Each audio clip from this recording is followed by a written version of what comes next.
نظر شما چیه؟ تیمور رو باید یه قهرمان بدونیم یا یه قصاب خونریز؟ توی کامنت ها برام بنویسید. لایک کنید، کانال رو سابسکرایب کنید تا با هم سراغ قصه‌های جالب تاریخی بعدی بریم. قرن 14 میلادی در قلب آسیای میانه از دل آشفتگی‌ها و جنگ‌های پی در پی مردی چشم به جهان گشود که نامش تا قرنها لرزه بر اندام ملت‌ها میانداخت. او در آغاز نه وارث تختی آماده بود و نه قدرتی در دست داشت، اما با شمشیر و سیاست امپراتوری برپا کرد که از هند تا مدیترانه گسترده شد. او در سال 1336 میلادی برابر با 736 هجری قمری در شهری به نام کش یا سبزچشم در نزدیک سمرقند امروزی به دنیا آمد.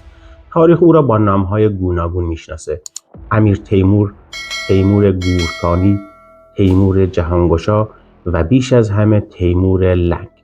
تیمور در زبان ازبکی به معنای دمر یا آهنه.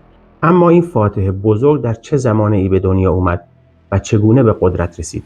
ما در این ویدیو به صورت مختصر به بخشی از زندگی تیمور میپردازیم. درود دوستان، من ارسلان هستم و منم بهاره. به کانال رئال هیستوری خوش اومدید. دوران کودکیش در زمانی گذشت که امپراتوری مغول در ایران از هم پاشیده بود. با مرگ سلطان ابوسعید، آخرین ایلخان قدرتمند، ایران و ماوراءالنهر به میدان رقابت قدرت‌های محلی تبدیل شد و آغاز آشفتگی و جنگ‌های فراوانی در ایران شد. ضعف و از همپاشیدگی سیاسی سرزمین‌های اسلامی، نبودن حکومتی مقتدر و متمرکز، رشد حکومت‌های محلی ضعیف و بی‌دوام و ظهور مدعیان جدید قدرت موجب شد ایران به قسمت‌های متعدد تجزیه گردد.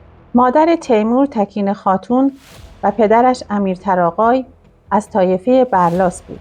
طایفه تیمور از شاخه تاتار بود و برای کسب مشروعیت نسب خود را به چنگیزخان مغول می‌رساند. تیمور از همان کودکی مثل بقیه جوانهای قبیله‌اش سوارکاری و تیراندازی یاد گرفت. در سال 761 هجری اوضاع ماوراءالنهر آشفته شد و امرا دست به کشتار همدیگه زدند. تغلق تیمور که از نوادگان جغتای بود در سال 762 به شهر کش حمله کرد. در این هنگام برخی از امیران فرار کردند و بعضی به او پیوستند و تیمور که در این زمان 25 سال داشت بعد از فرار به خراسان دوباره به ماوراءالنهر برگشت و به امرای تغلق تیمور نزدیک شد و به دستگاه او وارد شد. سپس اونها حکومت شهر کش رو به تیمور سپردند و زمانی که تغلق تیمور به کاشغر برگشت، تیمور در قلمرو خودش مستقل شد و کم کم بر اکثر نقاط ماوراءالنهر مسلط شد. سپس با امیر حسین نواده قزقن در کابل بنای دوستی گذاشت و با خواهرش اولجای ترکان ازدواج کرد. تیمور به سبب همین خویشاوندی در خانواده امیر حسین به گورکان به معنی داماد مشهور شد. تیمور و امیر حسین در سال 763 به کمک والی سیستان رفتند و مخالفان امیر سیستان را شکست دادند.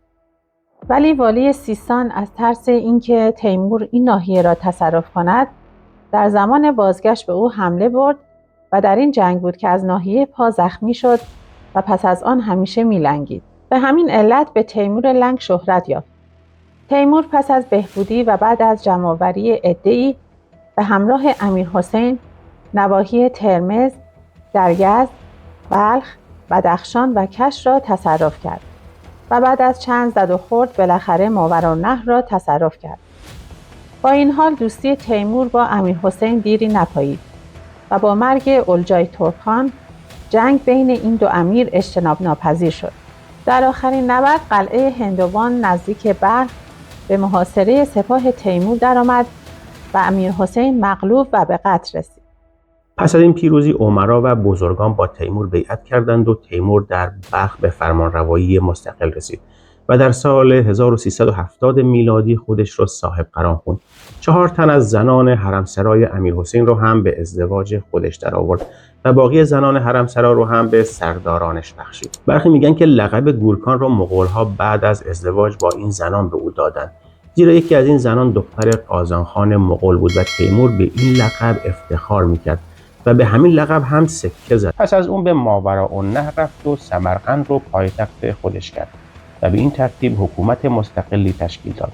او سپس خودش رو حافظ قرآن خوند.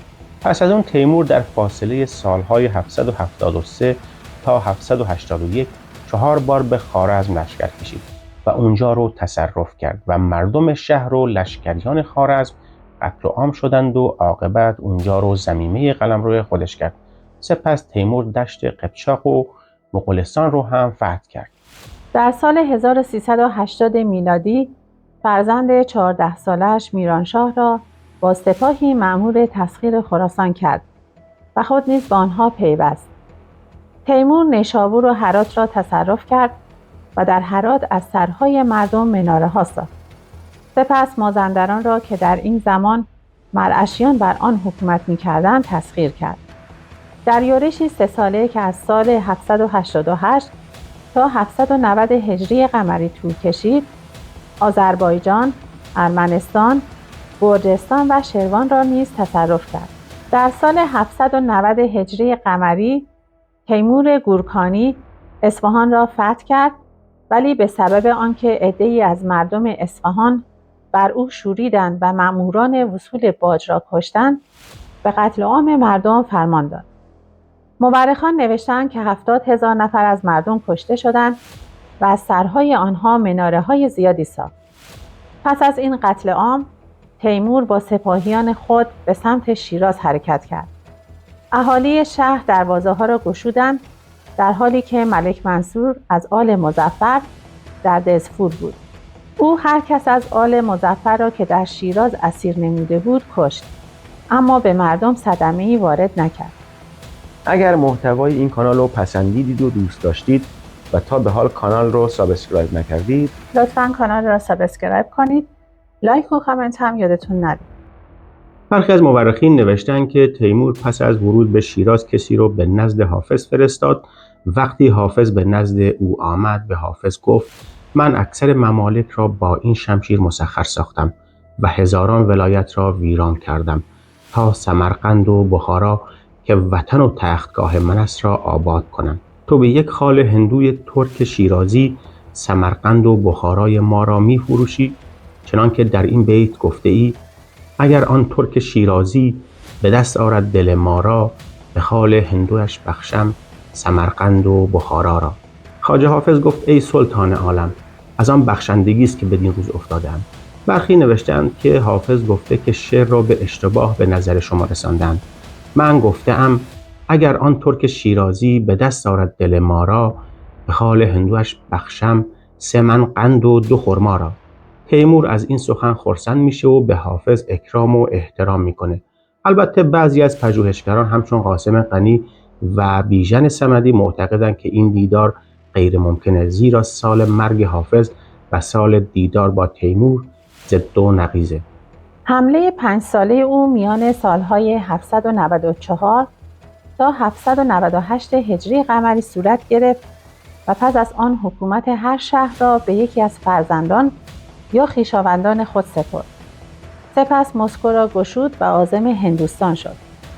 در سال 801 هجری قمری آنجا را تصرف کرد و هزاران نفر را به قتل رساند.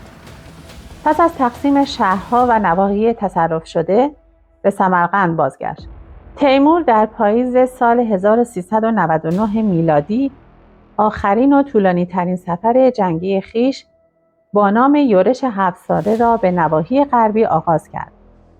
حملات تیمور منجر به شکست سلطان مملوک مصر شد. لشکرکشی تیمور به ایروان از سال 1399 تا 1404 میلادی طول کشید. تیمور در طول این لشکرکشی‌ها شهرهای حلب، دمشق و بغداد را نیز تصرف کرد.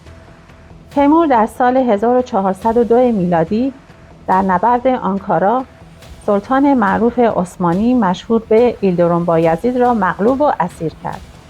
رخدادی که جهان اسلام را شگفت‌زده کرد و نام تیمور را در اوج قدرت ثبت نمود. تیمور پس از لشکرکشی به آناتولی در سال 1403 میلادی به گرجستان حمله کرد و مدتی به فتوحات در آن سرزمین مشغول بود. پس از این فتوحات تیمور قصد فتح چین کرد و رهسپار اونجا شد. او با سپاهیانش تا کنار رود سیردریا هم رفت. ولی در اترار شهری در کناری شرقی این رود بیمار شد و در سال 807 هجری قمری برابر با 1405 میلادی در سن 71 سالگی درگذشت. جسدش رو در تابوتی از جنس آبنوس گذاشتند و سردارانش اون را برداشتند و در مدرسه‌ای که نوه او محمد سلطان در آن دفن شده بود به خاک سپردند. تیمور در لشکرکشی‌هاش از شیوه مغول‌ها استفاده می‌کرد. قتل و عام‌های او هراس عجیبی در دل مردم و دشمنانش مینداخت. او گاهی ده‌ها هزار اسیر به دنبال خودش میکشوند و اونها رو مانند چهارپایان به برده فروشان میفروخت، یا در مواقعی که دست و پاگیر میشدند سر به نیستشون میکرد، یا از اونها به عنوان سپر انسانی استفاده میکرد و گاهی اونها را وادار به هجوم به باروهای شهرهای محاصره شده میکرد و به این ترتیب در همه جا وحشت غیر قابل توصیفی از خودش به جا میذاشت. تیمور نه تنها با شمشیر بلکه با ایجاد رعب و وحشت حکومت میکرد. رایج‌ترین شیوه تیمور ساختن تلها و مناره‌هایی از کله‌های آدم بود. 1000 سر در بغداد، 70,000 در اصفهان و 100,000 در دهلی. گاهی پیش از سربریدن دست و پاهایشان را قطع یا زنده به گورشان میکرد. این خشونت بیرحمانه شهرها را در هراس فرو می‌برد تا پیش از آغاز جنگ دروازه‌هایش را تسلیم کند. تیمور در عین سلحشوری و بیباکی فردی هوشیار و فرصت طلب بود. یکی از شگفت‌انگیزترین ویژگی‌های او شروع فتوحات در سنین بالاست. او در جوانی تنها نظاره‌گر حوادث و منتظر رخدادها در منطقه و منتظر فرصت مناسب بود تا به دقت برنامه‌هایش را عملی سازد. در سنین حدود 50 سالگی به جوشش درآمد و بخش بزرگی از دنیای آن زمان را فتح نمود. وی توانست در 3 یورش 3 ساله، 5 ساله و 7 ساله بخش اعظم آسیا را تصرف کند و یکی از بزرگترین امپراتوری‌ها را بنا نهد. تیمور لنگ، مردی که از دل طایفه‌ای کوچک برخاست و جهانی را در خون و آتش فرو برد. اما همون دست‌های خونالود زمینه شکوفایی هنری و علمی رو هم فراهم کردند. از ویرانه‌های جنگ‌های او سمرقند باشکوه برخاست و میراثی بر جای موند که هنوز نامش رو زنده نگه داشته. سرنوشت او به ما یادآوری میکنه که تاریخ همیشه چهره‌ای دوگانه داره. فاتحان همزمان میتونن ویرانگر و سازنده باشن. تیمور رویای جهانی رو داشت که در آن نامش جاودانه باشه و شاید همین امروز که ما هنوز از اون سخن میگیم به رویاهاش رسیده باشه. شما تیمور را چطور قضاوت میکنید؟ نابغه نظامی یا جلادی خونریز؟ منتظر نظراتتون در کامنت ها هستیم. اگر این مستند تاریخی براتون جالب بود ویدیو رو لایک و کانال رو سابسکرایب کنید تا روایت های بعدی تاریخ رو از دست ندید. منابع ما در این ویدیو کتاب های تاریخ تیموریان و ترکمانان نوشته حسین میرجعفری، تاریخ ایران نوشته عباس اقبال آشتیانی و تیمور لنگ نوشته هارولد لم می باشند. بهروزگار و شادکام باشید.